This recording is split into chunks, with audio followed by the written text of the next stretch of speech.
Hello everyone, welcome to Vidyabhush YouTube channel. दोस्तों, हम बात कर रहे हैं डेटाबेस मैनेजमेंट सिस्टम के बारे में। और लास्ट लेक्चर में हमने डिस्कस किया था data information, difference between data and information, what is database, DBMS and database management system. दोस्तों, इन सभी टॉपिक्स के बारे में हमने बहुत ही डिटेल में with example, with real life example हमने डिस्कस किया था। तो मेरी आप सभी से रिक्वेस्ट है, उस वीडियो को जरूर जाकर चेक करें। मैंने आई बटन में लिंक दिया हुआ है। मैं आगे बढ़ता हूँ। अब नाउ इस लेक्चर में हम बात करने वाले हैं, देखिए आपका ना एग्जाम में, यूनिवर्सिटी एग्जाम की स्पेशली बात करें तो एक क्वेश्चन आता है, what is the difference between database management system and file system. या फिर ये क्वेश्चन कई तरीके से पूछा गया, like comparison of file system with DBMS, या फिर disadvantage of file system over DBMS, या फिर एडवांटेजेस ऑफ डीबीएमएस। तो सेम क्वेश्चन है आपका, कई तरीके से पूछा जाता है। तो चलिए इस पर डिस्कशन स्टार्ट करते हैं। Now what is file system. जब डेटाबेस सिस्टम हमारा 1970 से पहले की बात है, जब डेटाबेस हमारा डेवलप नहीं हुआ था, तब हमारे पास जो भी हमारी इन्फॉर्मेशन थी, जो भी रिकॉर्ड था, वो सारा का सारा हमारा एक लोकल सर्वर, लोकल कंप्यूटर पे या फिर लोकल सर्वर पे स्टोर होता था। इस तरीके से आज मैं और आप अपने लोकल डिस्क डीई में फोटोज, इमेजेस और मूवीज को स्टोर कराते हैं, सेम एज इट इज पहले के टाइम पर डेटा और इन्फॉर्मेशन हमारा फाइल सिस्टम के फॉर्म में स्टोर होता था। और फाइल सिस्टम ना, ऐसा नहीं है कि हम आज के टाइम पर फाइल सिस्टम को यूज नहीं करते हैं। फाइल सिस्टम हमारा ऑपरेटिंग सिस्टम के साथ ही आता है। देखिए ये आपका एक डायग्राम है, ये this is our operating system, और ऑपरेटिंग सिस्टम के साथ ही हमारा जो लगा हुआ है फाइल सिस्टम आता है, और ये फाइल्स को मैनेज करता है। बट ना, इसके साथ प्रॉब्लम क्या थी कि जो जो हमारा फाइल सिस्टम था, it was only able to handle the small amount of data. तो देखिए लिखा हुआ है, limited amount of data, small amount of data, limited access और डेटा रिडंडेंसी। डीबीएमएस ने जो सबसे बड़ी जो प्रॉब्लम को सॉल्व किया है, मैं मानता हूँ वो है डेटा रिडंडेंसी। मतलब डुप्लीकेट टाइप ऑफ डेटा बार बार आ जाता है कंप्यूटर सिस्टम के अंदर या फिर हमारे रिकॉर्ड के अंदर, तो this will create a problem. Now inconsistency, तो इन सभी प्रॉब्लम्स को डीबीएमएस ने दूर किया। इसी वजह से we have to switch to from the file system to DBMS. Now what is DBMS. अब देखिए डीबीएमएस में क्या होता है, जो भी हमारा डेटा है सारा का सारा, वो एक सेंट्रलाइज्ड सर्वर पे स्टोर है, उसे कभी भी किसी भी टाइम पर एक्सेस किया जाता है। बट फाइल सिस्टम में क्या था, हमारा सारे का सारा डेटा, इन्फॉर्मेशन, वो हमारा एक लोकल सिस्टम में, एक लोकल सर्वर पे स्टोर था। देखिए ये हमारा एक डायग्राम है, जो भी हमारी इन्फॉर्मेशन है वो कहाँ पर स्टोर है, हमारे एक सेंट्रलाइज डेटाबेस में। और ये है client 1, client 2, client 3 and client 4।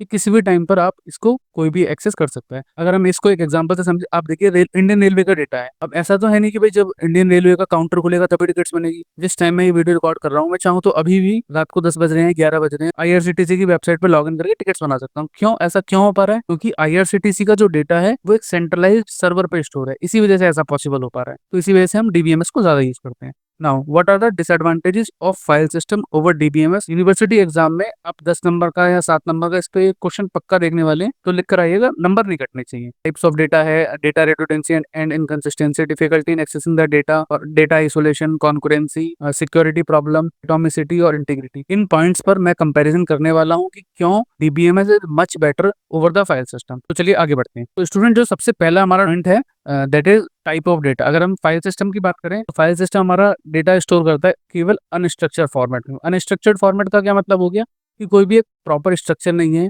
कुछ डेटा आपका पाई चार्ट के फॉर्म में है, कुछ आपका टेबल्स बनी हुई है छोटी मोटी, और मतलब बहुत ही अनऑर्गेनाइज्ड डेटा है। तो वो हमारा कौन यूज करता है? File system. तो देखिए आप, ये एक स्कूल का रिपोर्ट कार्ड है, तो इस रिपोर्ट कार्ड को अगर हम टेबल्स की फॉर्म में बनाते हैं तो कितना अच्छा लगता है। बट यहाँ पे क्या है, देखिए लिखा हुआ है, नेम लिखा हुआ है, टोटल क्लासेस कितनी हुई हैं, गार्जियन के सिग्नेचर हैं, यहाँ पे देखिए एक चार्ट बना दिया है, प्रिंसिपल के साइन है, और ये कुछ भी मतलब ऑर्गेनाइज नहीं है। ठीक है, अगर हमें सेम रिकॉर्ड एक और स्टूडेंट का जनरेट करना है, तो ये सारी की सारी फील्ड्स फिर से लिखनी पड़ेंगी। तो ये प्रॉब्लम है फाइल सिस्टम में। बट वही हम डीबीएमएस की बात करें, DBMS always store data in the form of relation, जिसे हम टेबल भी बोलते हैं। देखिए ये हमारा एक रिलेशनल टेबल है, और यहाँ पे कुछ रोल नंबर लिखे हुए हैं, 1 2 3 एंड 4, और कुछ स्टूडेंट्स के नेम लिखे हुए हैं, वैभव, नेहा, हर्ष, और माफ कीजिएगा हर्ष एंड श्रेया, और ये उनका कुछ सीजीपी है। तो ये एक हमारा एडवांटेज है डीबीएमएस को ओवर फाइल सिस्टम। नाउ आगे बढ़ते हैं। नेक्स्ट है आपका डेटा रेडुडेंसी। अब देखिए डेटा रेडुडेंसी का क्या मतलब होता है? It means storing the same data at multiple places in the system. For example, हमारे पास देखिए 3 फाइल्स हैं, एक है हमारी एडमिशन फाइल, एक है हमारी हॉस्टल फाइल, और एक है हमारी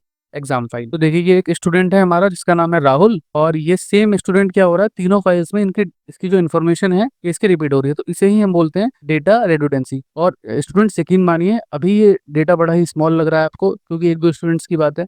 तो जी अगर आप 1 लाख एंट्रीज या 10,000 एंट्रीज के साथ काम कर रहे हैं, उसमें अगर इस तरीके की प्रॉब्लम हो जाए, तो सीरियसली डेटा पर काम करना बड़ा ही टफ हो जाता है। नाउ नेक्स्ट हम बात करते हैं इनकंसिस्टेंसी की। इनकंसिस्टेंसी का मतलब क्या होता है?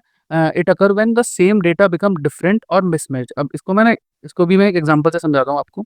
अब अगेन हमने सेम डेटा लिया है, 3 फाइल है, या फिर 3 डिफरेंट फाइल्स। एक अगेन फिर से हमारे पास है एडमिशन फाइल और पोस्टल फाइल और एग्जाम फाइल। अब क्या हुआ, सॉफ्टवेयर अपडेट पे लगा, तो क्या हुआ, जब हमने डिटेल अपडेट करी किसी भी हार्डवेयर और सॉफ्टवेयर फेलियर की वजह से या किसी भी XYZ रीजन की वजह से, तो वो इन्फॉर्मेशन प्रॉपर अपडेट नहीं हो पाई। अब देखिए इस वाले टेबल के हिसाब से जो एडमिशन फाइल है, इसके हिसाब से जो राहुल है वो कहाँ रहता है, दिल्ली में, बट सेम रोल नंबर और सेम नेम का कैंडिडेट इस वाले टेबल के हिसाब से रहता है पंजाब में, इस वाले टेबल के हिसाब से वो रहता है गुजरात में। तो ये क्या हो गई, इनकंसिस्टेंसी, मतलब सेम ही इंफॉर्मेशन है बट वो मिसमैच्ड तरीके से रिप्रेजेंट करी जा रही है। ये भी एक बड़ा मेजर प्रॉब्लम था फाइल सिस्टम में, जिसको DBMS ने बहुत ही शानदार तरीके से दूर किया। थर्ड है आपका difficulty in accessing the data. अब देखिए फाइल सिस्टम में ना क्या होता है, अगर कोई भी एक प्रॉब्लम को आप सॉल्व कर रहे हैं, user have to write the complex program for it.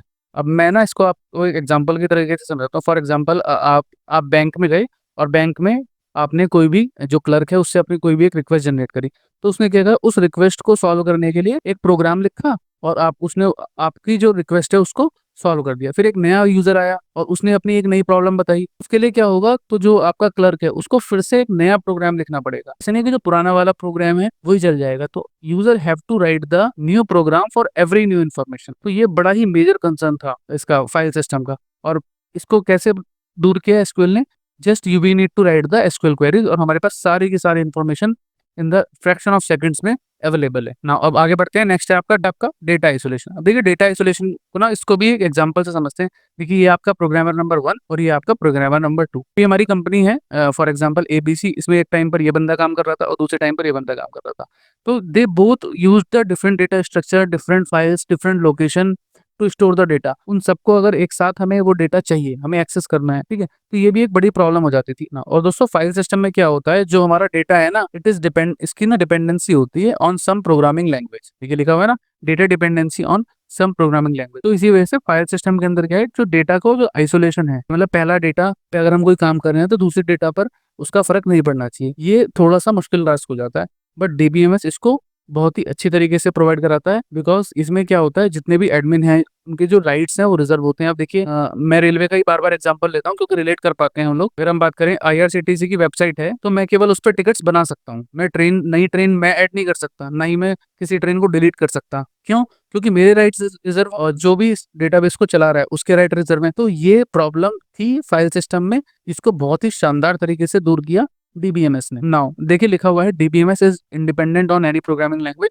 आप किसी भी प्रोग्रामिंग लैंग्वेज में कोई भी आप सॉफ्टवेयर डेवलप कीजिए, डेटाबेस उससे अपने आप कनेक्ट हो जाएगा। तो DBMS is independent on the programming language. Now next बात करते हैं हम कॉन्करेंसी की। नाउ फाइल सिस्टम में क्या है, अगर मल्टीपल यूजर्स एक साथ किसी भी एक प्रोग्राम को, कोई भी हमारा एक प्रोग्राम है, अगर मल्टीपल यूजर्स उसको एक साथ अपडेट करने की, एक्सेस करने की कोशिश करेंगे तो ऐसा नहीं हो पाएगा, और अगर ऐसा हुआ भी तो इनकंसिस्टेंसी हो जाएगी। बट DBMS में क्या होता है, we have a different locking protocols, अलग अलग तरीके के मैकेनिज्म है जो इस सिस्टम को सपोर्ट करता है। कॉन्करेंसी का क्या मतलब है, इसको ना एक एग्जांपल से समझते हैं कि लाइक ये एक ATM है, ATM मशीन है और इसमें से पैसे विड्रॉल किए जा रहे हैं। तो देखिए 140 करोड़ की पॉपुलेशन है और कितने सारे ATM मशीन्स लगे हुए हैं all over the world, all over the India. तो ऐसा तो नहीं है कि एक बार में केवल एक ही यूजर किसी भी एक ब्रांच से पैसे निकाल सकता है, क्योंकि मान लीजिए कोई एक मशीन अगर आपकी दिल्ली में है और दूसरी मशीन आपकी गाजियाबाद में है, तो कोई भी बंदा किसी भी टाइम पर पैसे को विड्रॉ कर सकता है, मतलब कॉन्करेंसी एक्सेस है। बट DBMS के साथ ही ऐसा होता है, फाइल सिस्टम के साथ ये फैसिलिटी प्रोवाइड नहीं की जाती। एक देखिए मल्टीपल यूजर कैन, एक लिखा हुआ multiple user can withdraw the money at the same time from the different location